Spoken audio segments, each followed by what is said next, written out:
Thanksgiving this year is unusual, to say the least. Holidays are often somewhat fraught, but this year brings with it new flavors to the table. Perhaps some zesty Zoom fatigue, extra crispy isolation, gravy boats of guilt, and my favorite dessert, adequate pie with whipped hope. It's a complex potluck of emotions. Given that this is so, given that this is a time when we're dealing with uncertainty, difficult decisions, isolation, grief, or fear, how do we make the best of it? How do we orient ourselves toward gratitude without glossing over all that's hard right now? Let's go back to that reading from a moment ago, Genesis chapter 32. Jacob was left alone, and a mysterious stranger, an angel, an enemy, wrestles with him until the break of day. When the stranger could not get the best of Jacob, he touched the hollow of Jacob's wounded, out of joint thigh and said, "Let me go, for the day is breaking." And Jacob said, "I will not let you go unless you bless me."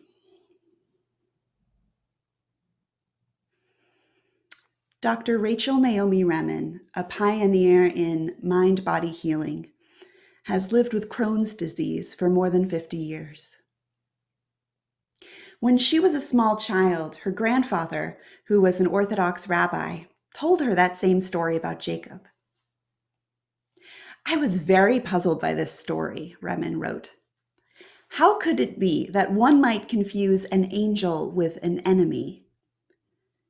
But grandfather said it was the sort of thing that happened all the time.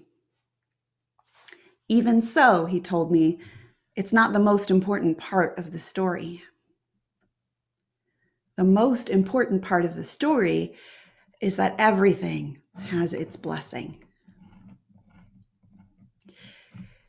In the year before he died, Dr. Remen's grandfather told her this story about Jacob several times.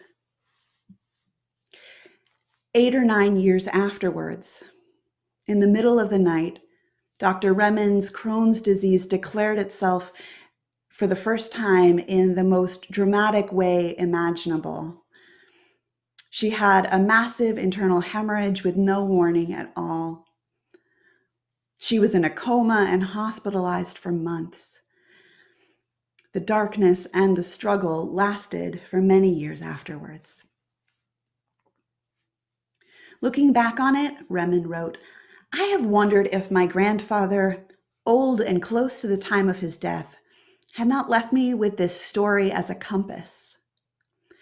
It's a puzzling story, a story about the nature of blessings and the nature of enemies.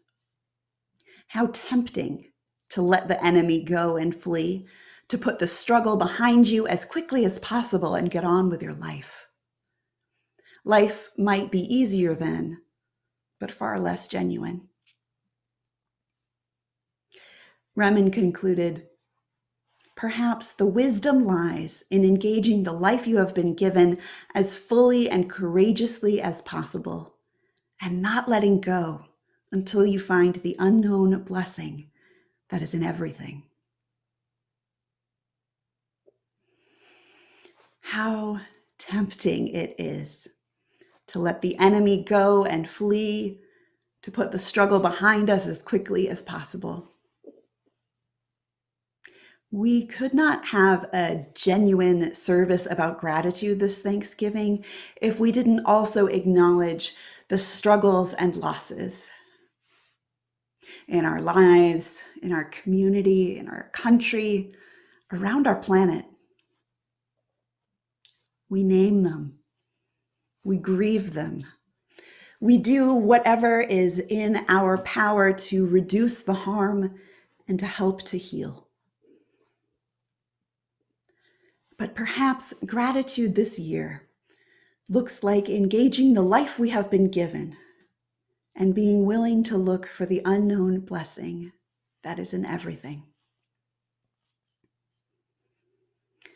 One of my teachers, Dr. Maria Nemeth, puts it this way: gratitude means that you take note of and see whatever is before you. Not that you necessarily jump for joy at everything that occurs in your life, but that you're willing to let it be there, doing nothing to postpone whatever lesson or opportunity comes from fortune or misfortune. Practicing gratitude looks like noticing and welcoming the lessons and opportunities in everyday life. Like maybe recognizing that the pandemic time may have given us a new appreciation for the outdoors. Or as one of you recently told me, that you've gotten to know other church members better through Zoom conversations than you ever had mingling at in-person coffee hours. Practicing gratitude is appreciating that which brings you pleasure: a sunset, a soothing cup of tea, a call with a friend. Practicing gratitude is choosing to be a contribution to your community, the act of generously giving to others without expectation of something in return. When we practice gratitude in these ways, even just pausing to reflect on some of the blessings hidden within hard times, our brains are just happier. Gratitude helps relieve stress and pain, helps us sleep better, and improves our health over time. Even just the act of seeking out things to be grateful for increases serotonin production in our brain. Just trying helps.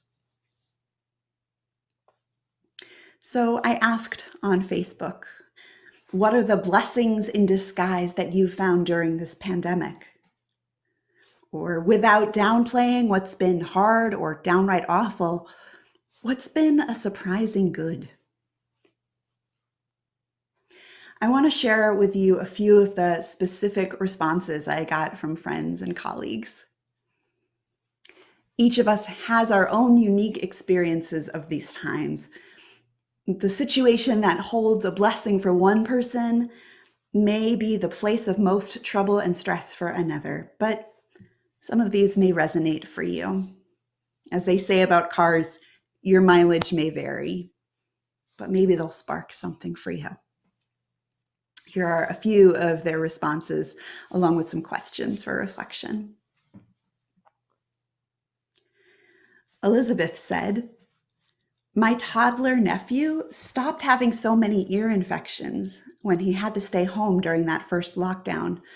So he didn't have to get ear tubes, and now he can hear better and say, 'I love you.'"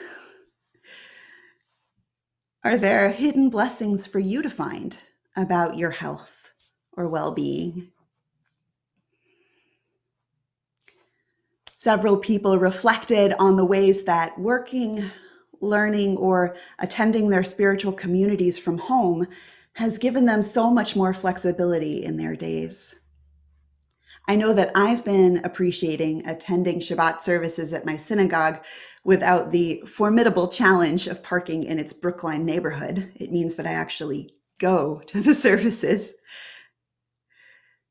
Carrie appreciates that during a 15-minute break from one of her college classes, she was able to take a 13-minute shower and come back to class refreshed.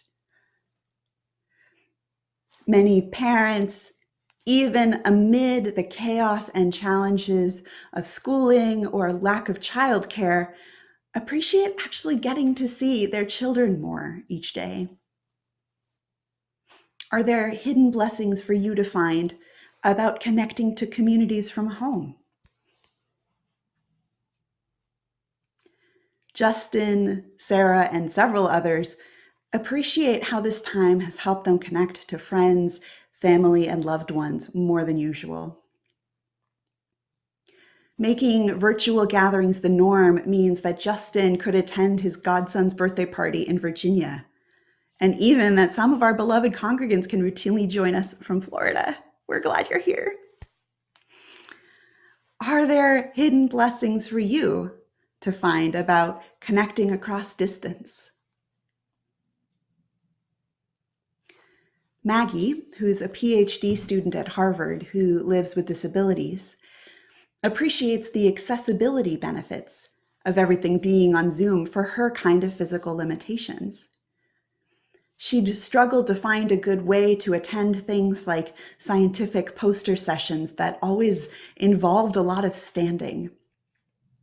But conferences being on Zoom have allowed her to hear so much more research than she would have otherwise, all from a spot in her apartment where she can take care of her body while learning. Not to mention that the post-seminar socializing happening over Zoom means not having to find the one chair available while everyone else is standing and chatting. Are there hidden blessings for you to find about how you can take care of yourself during this time? I'd love to hear from you in the chat about this right here and now. If you're willing to share in the chat, what are the hidden blessings you're finding in this time? In a really tough time, is there a surprising good that's coming out of it? Or in some other hard time, a hidden blessing? I'd love to read a few of these aloud, and I'll pause for a moment to give you a chance to type.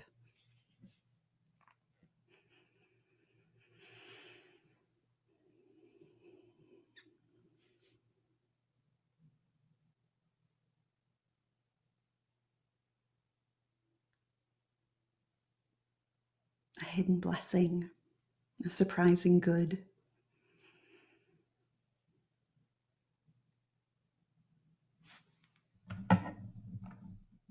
Mary and Tom report, we haven't had any colds while we were self-isolating. I thought about that too.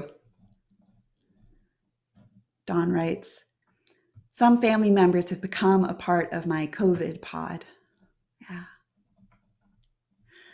Alicia says, since most of the trade shows and company yearly shows are online and free, she's been able to attend Adobe and Zoom's video conferences, which she normally wouldn't. That's very cool. Kimberly writes, I'm able to bike to my mother's house for lunch as I work several times a week. That's lovely.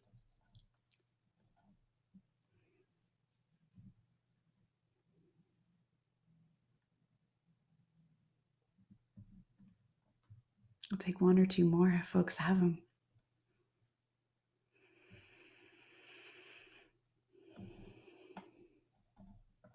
Alicia says, I've been working from home for a few years, and I've enjoyed sharing my knowledge with others. Those who've worked from home, supporting those who are new to that experience has been invaluable. So thank you for that. And I imagine that is really fulfilling. Mary and Tom write, keeping in touch with family members who live far away. Yeah. Many people are finding that this is the kick in the pants to have regular check-ins with people or video calls, which maybe we could have done all along, but we're doing now. And that's wonderful. You're welcome to keep the reflections coming in the chat if you'd like. Oh, here's one more I'll squeeze in. Nikki wrote, we've been able to put our house in order and found spaces for all of the things that hadn't had a home since we moved a few years ago. Yeah, the chance to really settle in and do things around home that make it feel good, feel like home. That's excellent. Beloveds, we are hosts to a holiday potluck of complex emotions. But perhaps the wisdom lies in engaging the life we have been given as fully and courageously as possible, in not letting go until we find the unknown blessing that is in everything. May you be blessed as you are a blessing to others. Amen.